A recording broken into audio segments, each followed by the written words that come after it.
What's up guys, welcome to Vintage Genetics, where it is all about classic bodybuilding. And today is a back day, one of the last back workouts before the true off-season begins. So volume today will be about 2 working sets for each movement, which is something I recommend a lot of people to do. 1 top set, which means the heaviest set with the heaviest weight, and then a back off set, which means a lighter weight with more reps. Both until failure. And the first movement is going to be a pull down variation.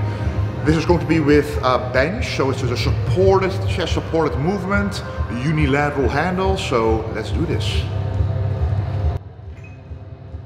Alright, this has actually become one of my favorite movements to do. So this is pretty much like a lat pull down, but I like to call it the high pull down. You could almost call it a row, but whenever you truly want to target the lats themselves and it's from the top, I like to call it a pull down. So this is a bi-lateral movement, which means you're using both arms at the same time, but it's not a bar or it's not a machine.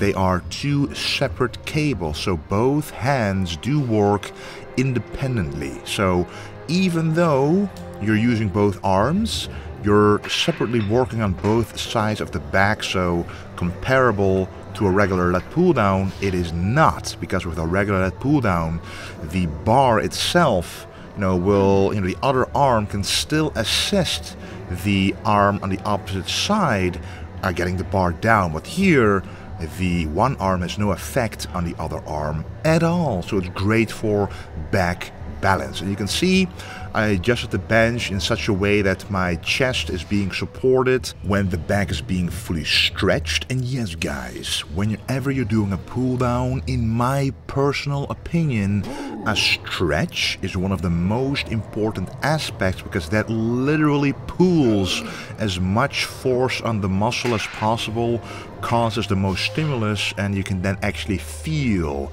the lats being pulled apart for more growth. So we are doing 2 working sets here. The first working set was a heavy working set, around 9 reps, and this one is a little lighter. So always start with the heaviest working set first, and then go to a lighter working set, allowing you to work in 2 different rep ranges, allowing you to get stronger in those rep ranges, which will yield more growth and less injuries.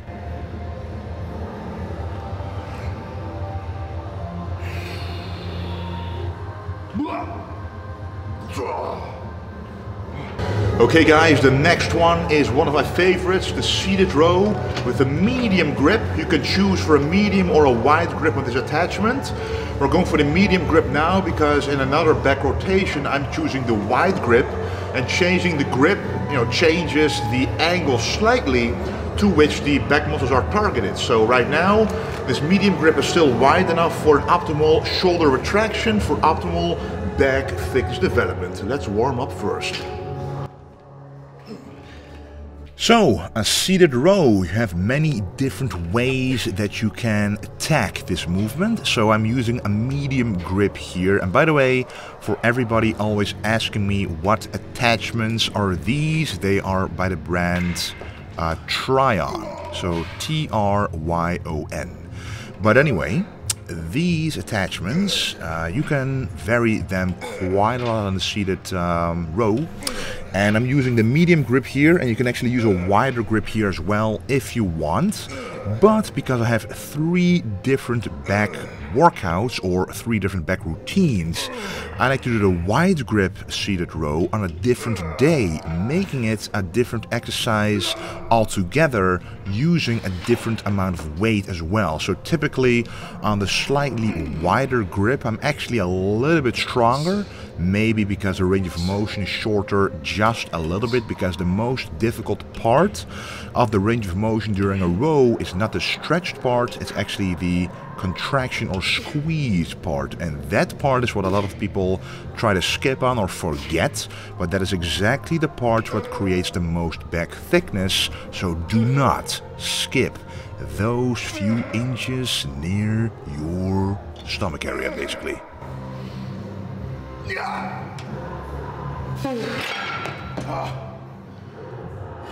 if you're going to do a free weight movement, you might as well enhance it with an attachment like the ATX wide grip on this T-bar row. So as you guys know, I used to do T-bar rows quite explosively with a narrow grip, which is actually quite damaging potentially to the lower back and a lot of actual loading. You don't want that. You want the upper back contraction with minimal other stimulus being caused to other groups of muscles or tendons or joints or the spine. So this grip will ensure shoulder retraction, will ensure you don't have to use much load for the same muscular effect and lessen systemic fatigue. Let's go. Wide grip T-bar row, guys. Now this wide grip is by ATX. Strength meets excellence.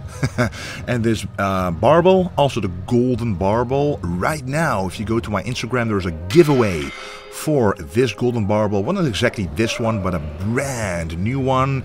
It is Europe only though, but if you live in Europe, you can participate on my Instagram post and get a chance to win this ATX golden bar.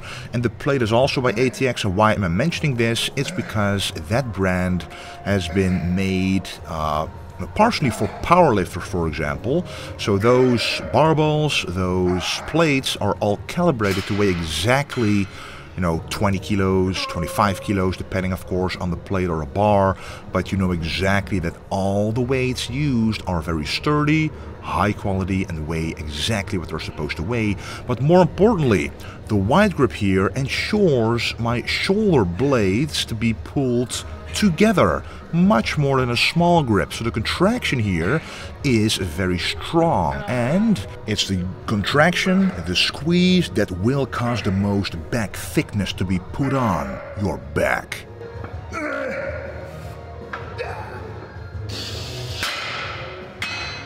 Okay guys, after the wide grip T-bar row, another free weight movement, the incline dumbbell row. So personally, I prefer the incline dumbbell row because it's called an incline because I put an incline bench beneath me for a chest support. It eliminates the obliques from being used compared to doing a single dumbbell row. For example, you have to stabilize your upper body, and I want to minimize other muscle groups being involved. So that's why chest support for back rules. Let's go. Alright, now these are pretty amazing. They are of course free weights, dumbbells, and an incline dumbbell row. Now the steepness of the incline bench, how steep you put the incline, it really depends on how long your arms are. I would prefer a less steep of an incline, but if I do that, the dumbbells would hit the floor. So if you can afford a less steep incline than this, then definitely do it. But then it turns kind of like into a seal row, which we also have in this gym. But then I use a barbell for that to do seal row for the upper back. But this is an incline dumbbell row for the upper back. And you can see that when I'm performing the row, you just look at my shoulder blades. They are all being retracted together. So very stretched at the bottom. The lats, the entire back is being stretched.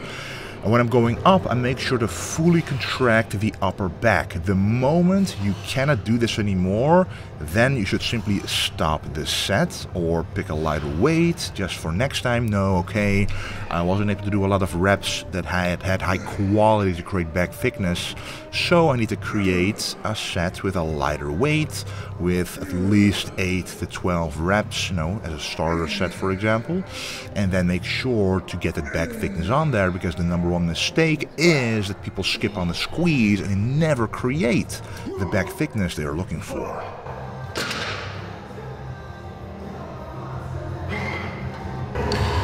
Okay guys, the last back movement is an isolation movement. So I have 3 different back workouts. This is a pullover, only 2 other back workouts that also do a pullover, but then with a cable, which provides a different, tension curve. Here the tension is maximized near the stretch. And because right now I feel a good pump in the back, the stretch will be emphasized even more.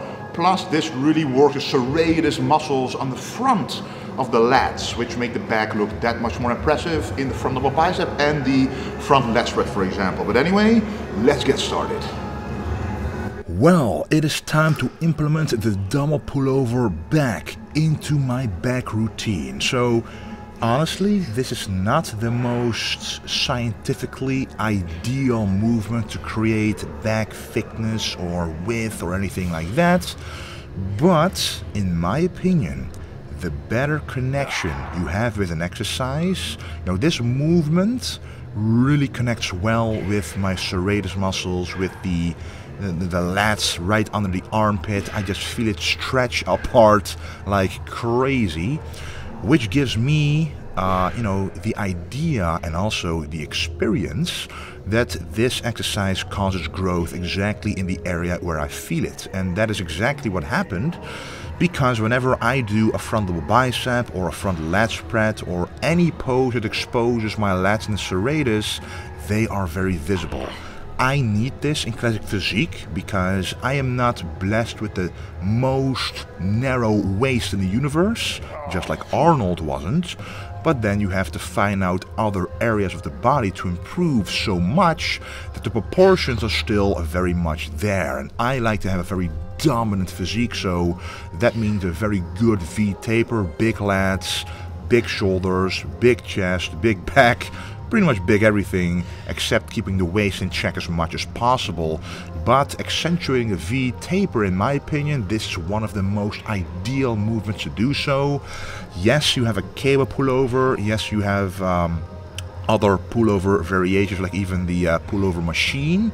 But I've even tried that one back in England, and still I prefer the old school dumbbell pullover. It's an amazing movement, also very healthy for the shoulders and the shoulder joint. It really stretches things out, and especially it kind of compensates the amount of pushing you always do at the front delts, not allowing for a lot of stretch to happen at the rear delts. But here you really get a good stretch in the entire area.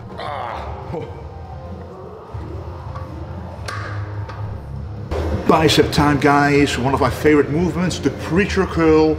This time we are going for a slightly closer grip again, because the contraction you get on a bicep is incredible. However, if you do the close grip and you feel something irritating your elbow, stick to the shoulder width grip, because that is always the most natural movement pattern for your biceps. But if not, give the close grip a try.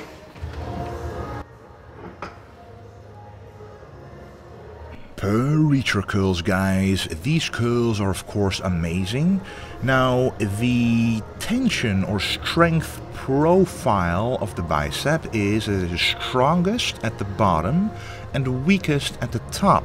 So what you want to do is, if you have the opportunity to do so, is find a movement that mimics this pattern. So this exercise, the preacher curl, is most difficult at the bottom and easiest at the top, and that mimics the strength profile of the bicep very well, which allows you to do the most amount of reps possible, tiring out the entire bicep. So you know that if you start to fail at the top, then you still have done a lot of effort at the bottom as well, because there is where the movement is the heaviest, if you look at how much force is being put on the biceps.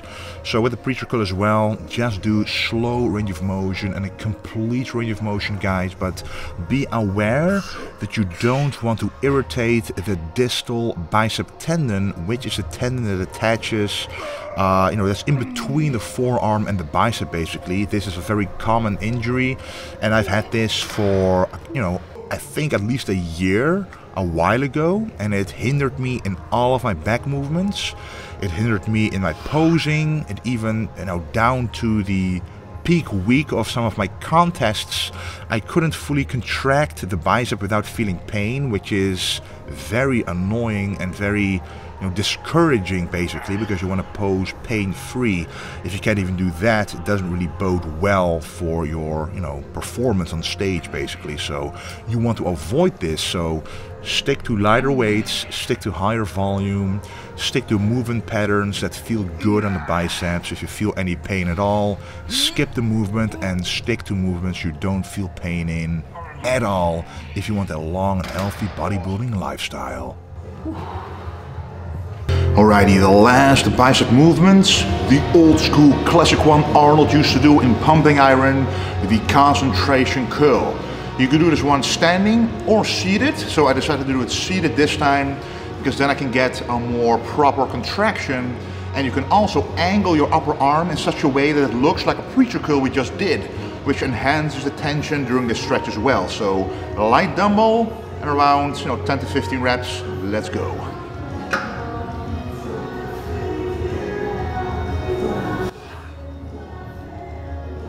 And of course, another old school movement, the concentration curl. I have been doing these on and off the last year or so. And if you watched my videos from back in the day, I used to do these quite a lot. And honestly, if I look at older pictures, you can see that my arms, in comparison to the rest of my body, proportionally were bigger back then than right now. In terms of inches around, my arms probably are a little bit bigger right now, but the rest of my body grew much more in comparison to my arms, which makes my arms much more proportionate to the rest of my body. However, I do like to have bigger arms once again, because my personal belief is that it's very important in a classic physique in general. As a classic bodybuilder, to have very dominant arms. They can never really be big enough, and I just love to have those. That's one of the reasons why I started bodybuilding. I wanted bigger arms, and when you can create quality, nice looking biceps and triceps, it's just a very appealing look for your physique, on top of everything else being in balance. So that's for sure what I want to improve as well this year. Alrighty guys, that was the back and bicep video. I can't wait for the true off season to begin, because then we can allow for more weight, a little bit more volume, perhaps even an extra working set per movement. We will see, because I love high volume training, but at the same time it's important to be able to recover from your workouts, and the more muscle you have, the longer it does take to recover.